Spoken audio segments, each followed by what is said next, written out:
today. Thank you for chairing, Councillor Compton. It was very good and efficient. Love that. And so this morning we are going to be taken through our housing upgrade program. ELT, lovely Jenny, but Yeston and Peter, I am handing over to you to take us through this, what looked like complex slides. So I'm glad to have you explain. Thank you. Thank you, Councillor.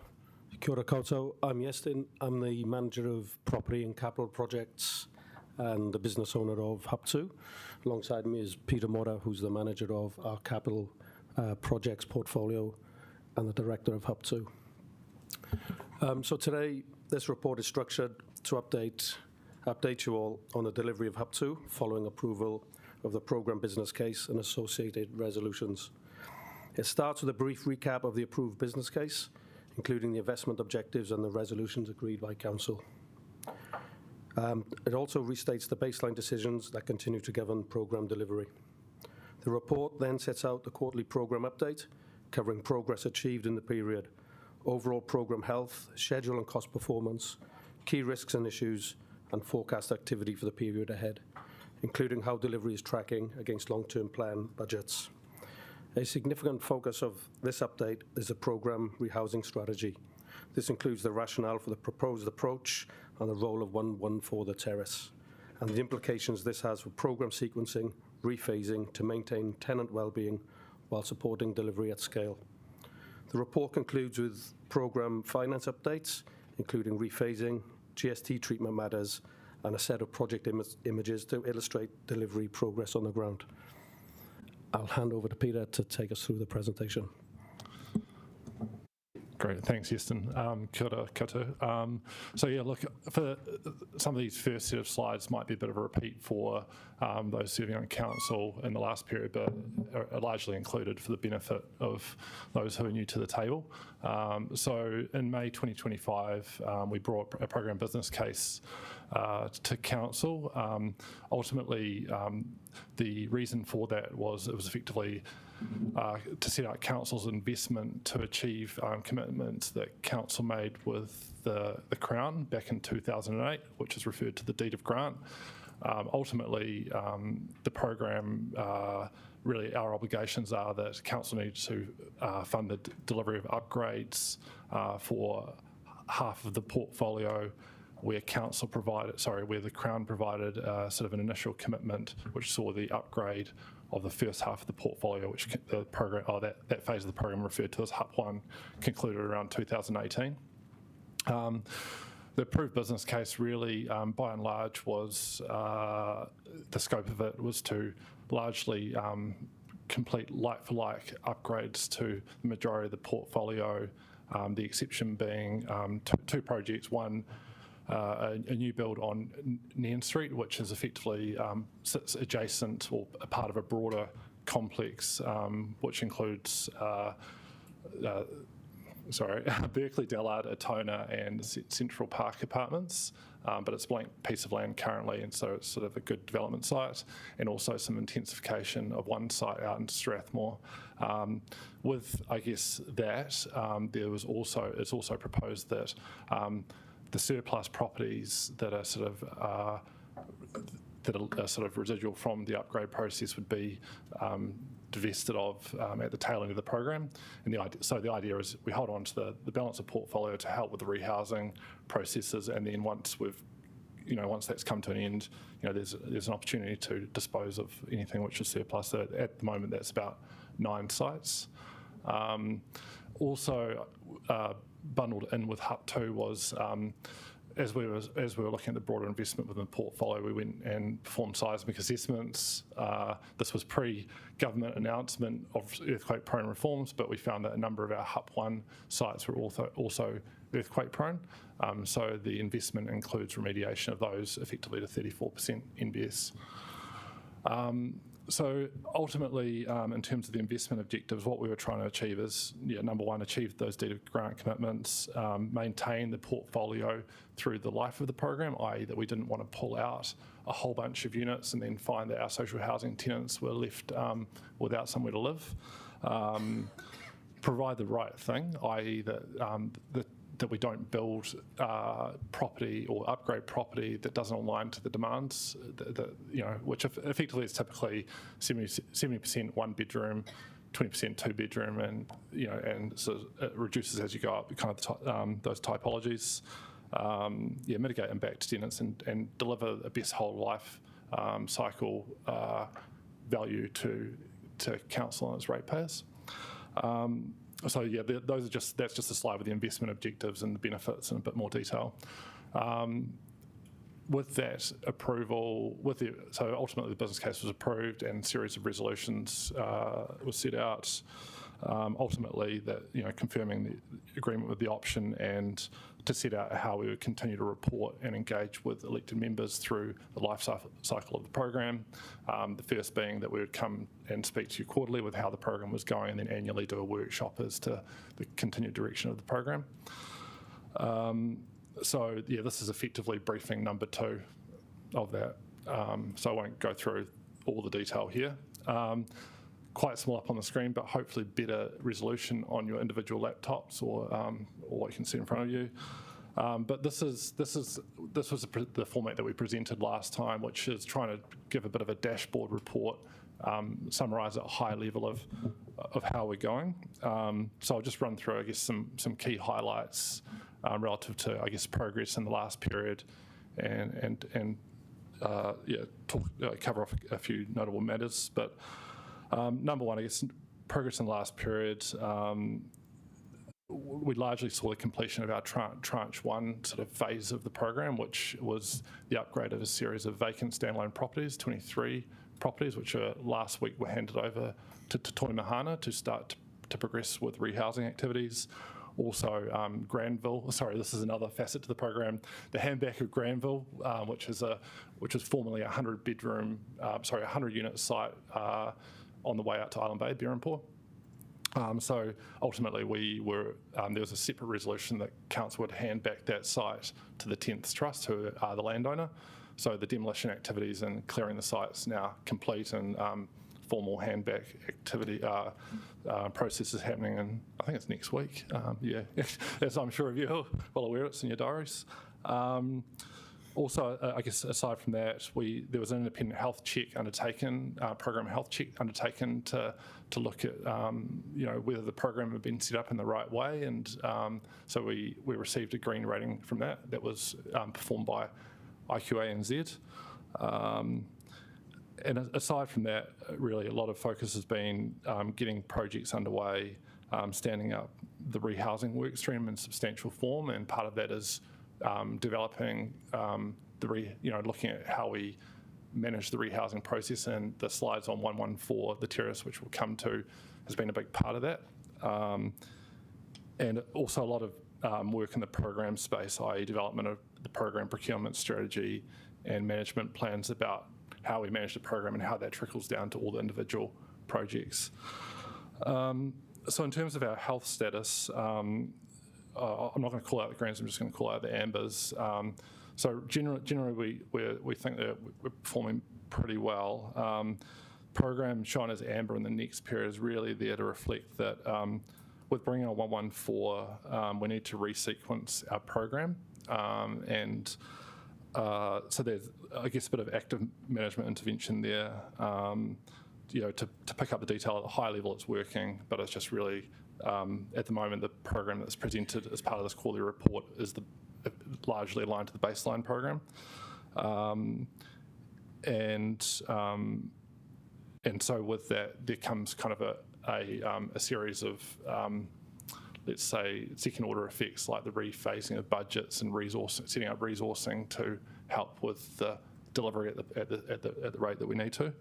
And I guess we're reporting across risks and issues. Amber, we're still early in the program. We're not even, we're 9 months. Was it 9 months through? So we're still building momentum, and that amber's probably likely to stay for a reasonable amount of time. I guess in terms of the KPIs, the only update that we've made here is, and we'll talk to later in the presentation, is the figures that we included within the program business case were exclusive of GST, and we've had subsequent advice that effectively residential properties, that GST is not recoverable. So effectively, we need to be reporting in with GST inclusive. And so the intent is that through the forthcoming annual plan processes, that those budgets will be updated and at the end of February and the start of March to reflect those shifts in budget requirements. In terms of risks and issues, we've included our program board's current appraisal of the key risks in the program, which I won't talk through, but if there's any specific questions on those, I can answer.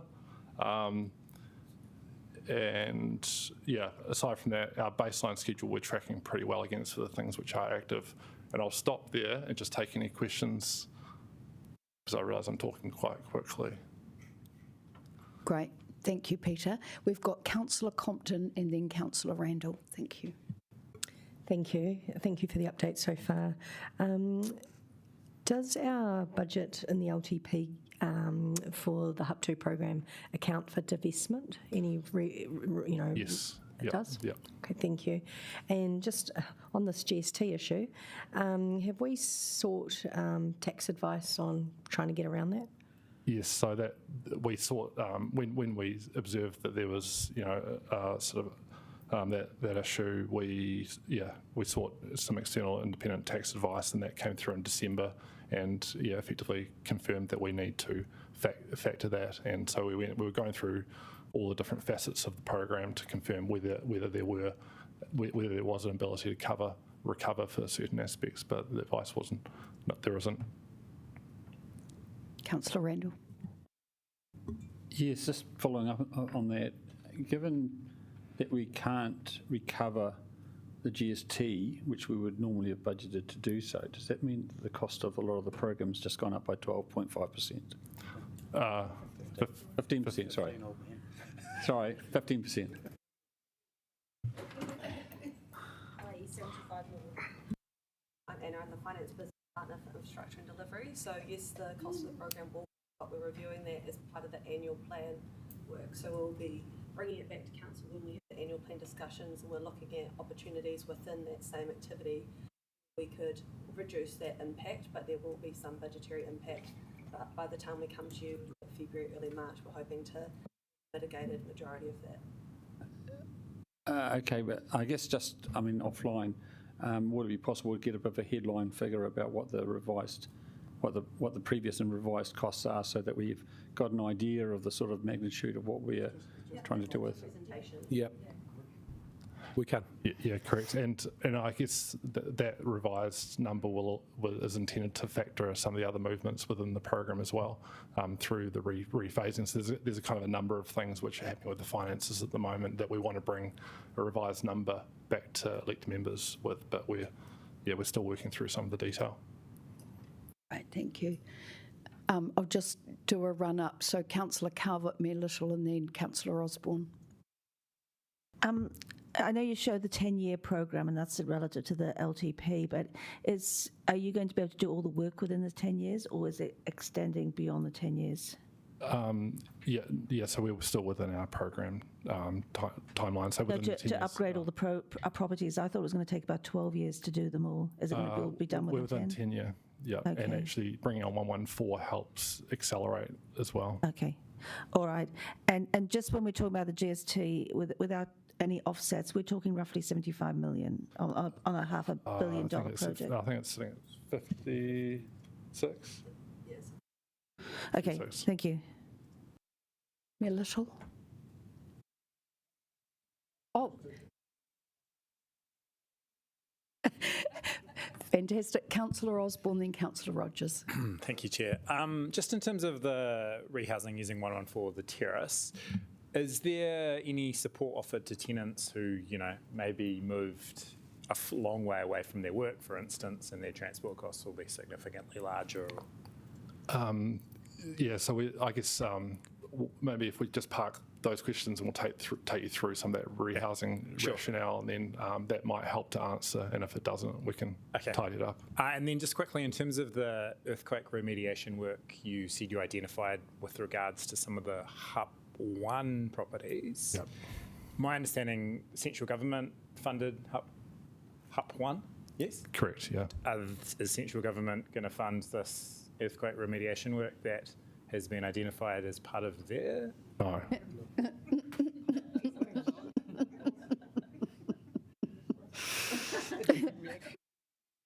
Great question. Councillor Rogers. Yeah, mine was just around the variance with the contingency. Was that a risk that wasn't originally factored into the program, or did that stem from a change of delivery methodology with 114? Sorry, I might get you to ask that question again. Just where the 6.25 million forecast variance for contingency stemmed from. So effectively through, if you put aside the GST issue, through the delivery of the first phase, we've actually realised some savings.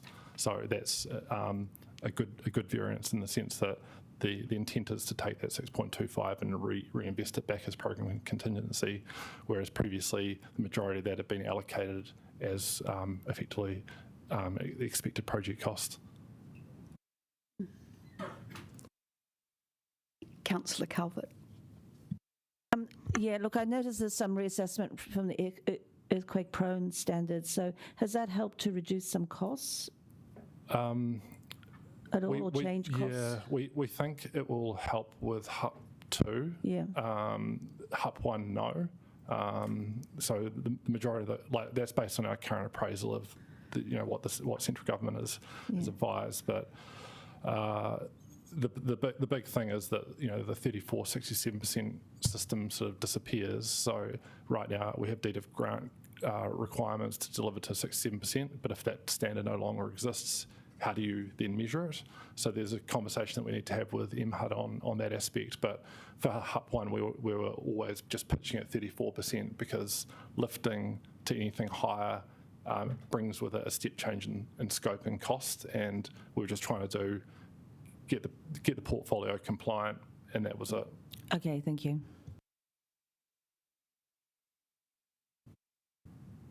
Right, I think we're ready. Oh, one more. Councillor Tiffenbacher.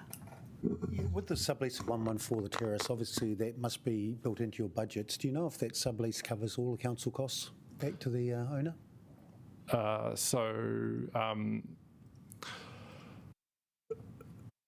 Yeah, it does. So we've budgeted the full cost of leasing. So that being any sort of there's provision of budget for costs which sits beyond maintenance, the management. So there was already a rehousing budget put in there, and you're just allocating to that Correct. project. Yeah, It correct. neutralises the council's cost on the other side. Yeah. Yeah, correct. Yeah. And we can take offline, councillor, what it includes. We could take offline what it includes in the lease. Right. Please carry on with the presentation. So these slides, start. Well, this will help hopefully to cover off, the majority of questions on rehousing. So this slide here is just a bit of a snapshot of what we articulated at program business case time around our rehousing strategy, which is ultimately number one that we'd use a mix of kind of approaches to rehouse. Number one being we'd build some capacity at the front end through some of the new build projects, which would allow us, space. The second was that we would rely on attrition over time, and the third is that we would lease property to help support the overall delivery. And as we were working through the program business case, we found that was kind of the right sort of mix of things to be doing to deliver the best value for money from a capital budget perspective, like building new and then selling wasn't nearly as cost effective and so forth. And I guess the overall analysis sort of pointed toward if we can build more without taking away, then that kind of pushed our way to that type of scenario being the most cost effective over time. But ultimately, the overall sort of program budget allocation was around $51 million for the whole rehousing activity. 24 million of that being for the actually specific leasing. Like that was our line item associated with leasing.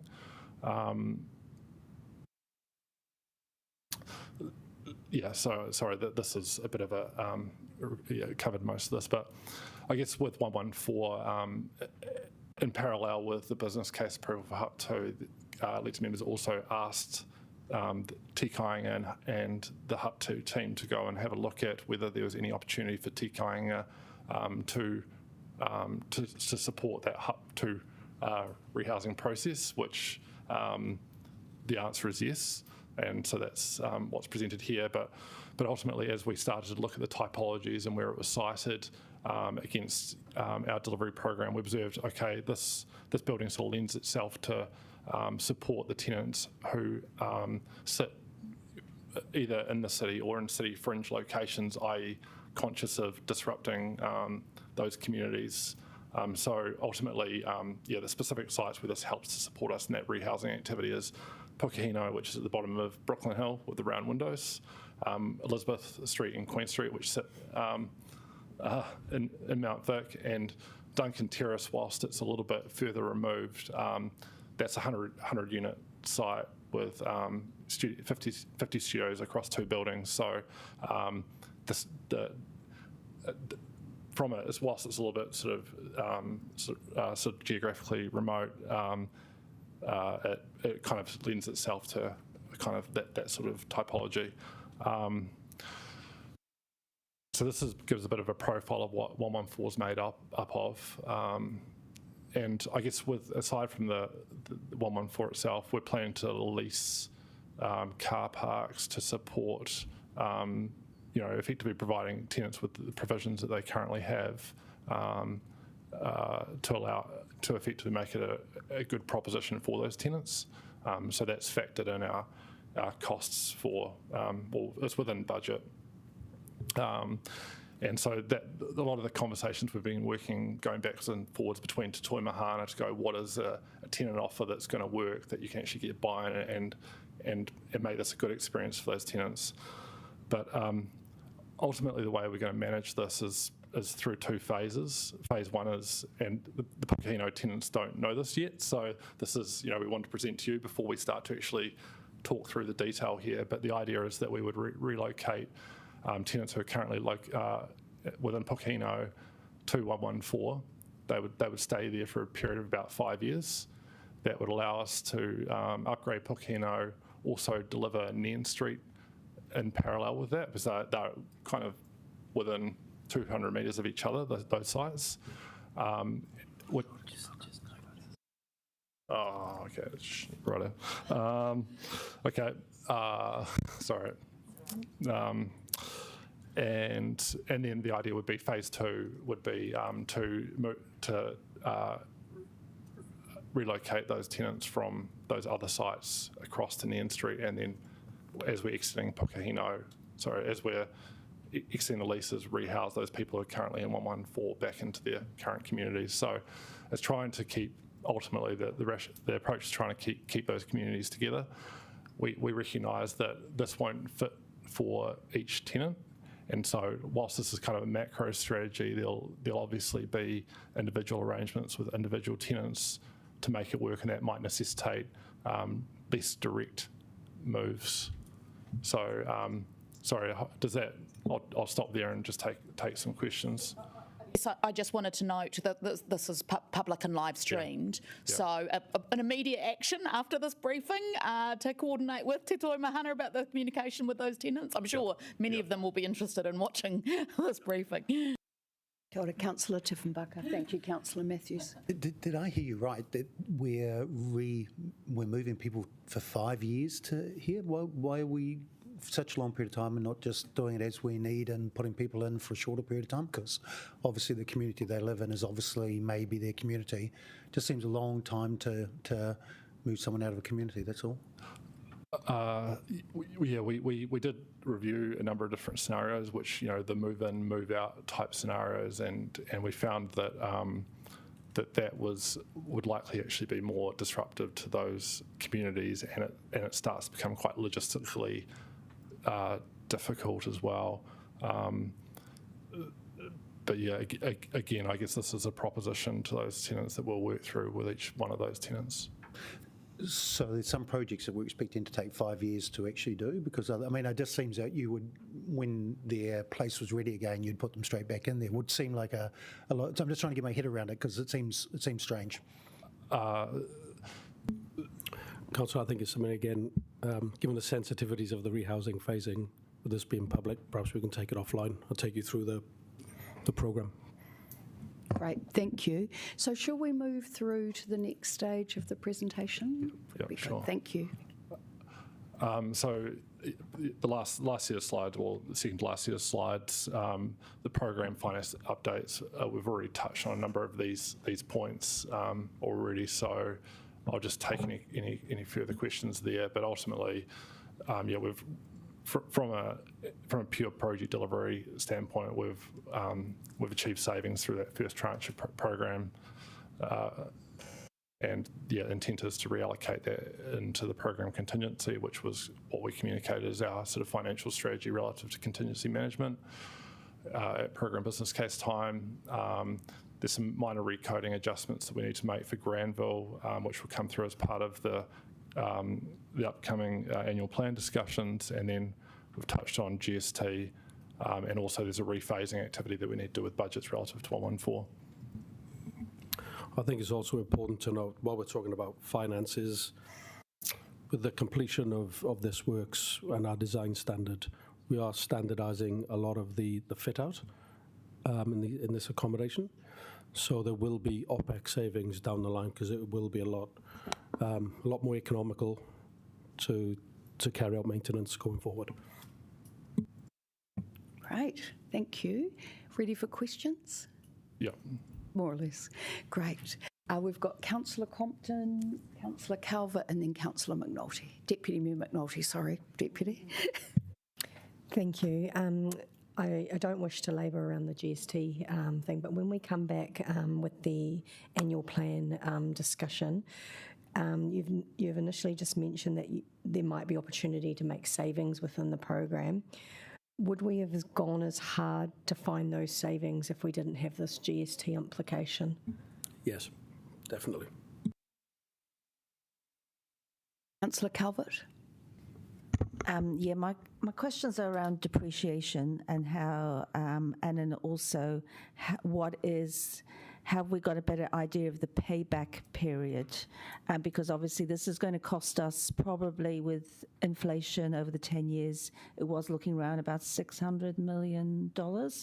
And that's not including operational costs. So, but yet there was no repayment period in terms of income, and maybe that's not your area, but I'm interested to understand, when is the payback period, or when does it start, when does it commence, and also how are we treating depreciation on the value of these properties, collecting depreciation. And I might defer to you on that one with the broader work that's underway. Back to you on those questions. Great. And Deputy Mayor McNulty, and then Councillor Rogers. Yeah, just a curiosity, because I helped a tenant out that's relocating out of a TTM property into there around their pets. So there's a bit of ambiguity around the pets policy. The government's legislated changes so that you can have pets in rentals, but I got conflicting information about what our policy was regardless around having pets in rentals before that. So I was just seeking a little bit of clarification, albeit it's a bit redundant now the government has, like, what's the process moving forward, or what's the standard moving forward? And did we allow animals, or has that been a change through government's legislation? Yeah, we're going to have to check, Deputy Mayor, and come back to you if that's okay. Okay, yeah. Councillor Rogers. Yeah, I was just wondering, because this whole project's been capitalised, going to the GST problem, if there were instances where we were doing maintenance that may have otherwise already occurred, if we made that an operational expense, could we then claim the GST on the operational expense as maintenance to the property? No, I think the treatment's the same. Okay, cool. Thank you. We're at the end of our questions team, unless there's anything else that anyone else would like to know Great. Oh, Councillor Randall, great. This is not about Hub 2, it's more about the Hub 1. I was just wondering whether there has been some work done on the heat problem in one of the apartments.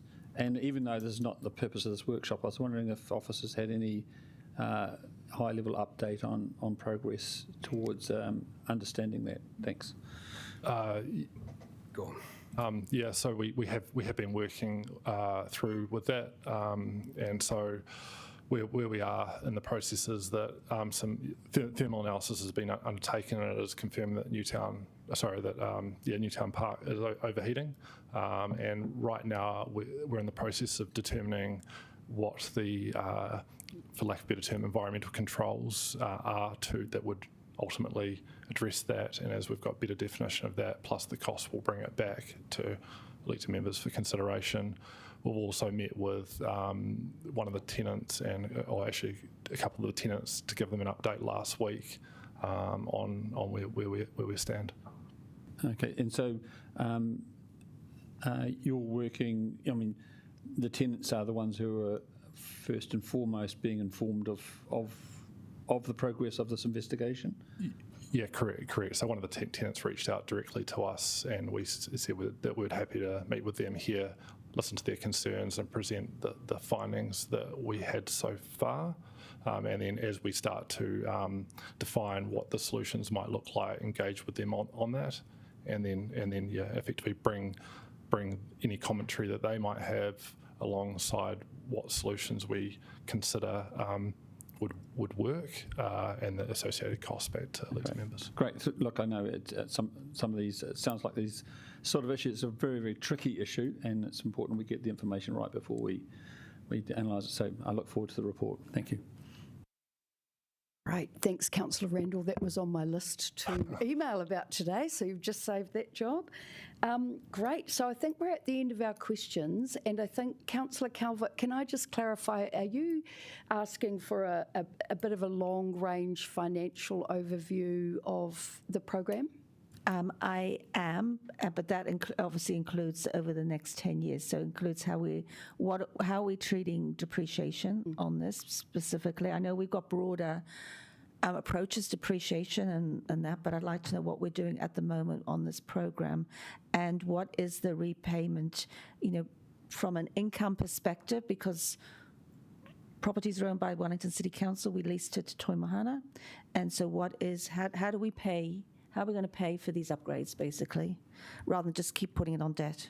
Yeah, great. No, I think we'd all love to have an overview of that. And Jenny has just said that we will make sure that's brought to the next briefing, so that's fantastic. Kia ora, thank you, everyone. When's that? Next quarterly, but if you want it earlier, I was thinking of the next quarterly briefing that we do, but you might want it earlier than that. I think as soon as it's available will be great. Great. Thank you. Thank you. So we've got the handback of Granville next Monday. So I will be there. So if anyone would like to attend, it's quite momentous. I've got to say my dad was actually part of building that building 50 years ago, and I remember as a young girl driving over the hill to this faraway place in Berhampore that I ended up living in. But yes, I'm well aware of that property and the neighbourhood, so it'll be quite a special occasion. So thank you for all the work and care that's gone into that. Okay, kia ora koutou. That wraps us up for this briefing. Kia ora.